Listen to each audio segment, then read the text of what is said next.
бүгүнкү биздин текшерүү жыйынтыгында спецтехника кирип келген, автоунаа кирүүчү жайлары болсо ачык, сырттагы болсо внутри, наружный гидранттар болсо баары укомплектованы бүгүнкү күндө.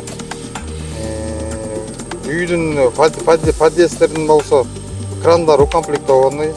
Ар бир үйгө болсо система распознавания сигнализация баары коюлган.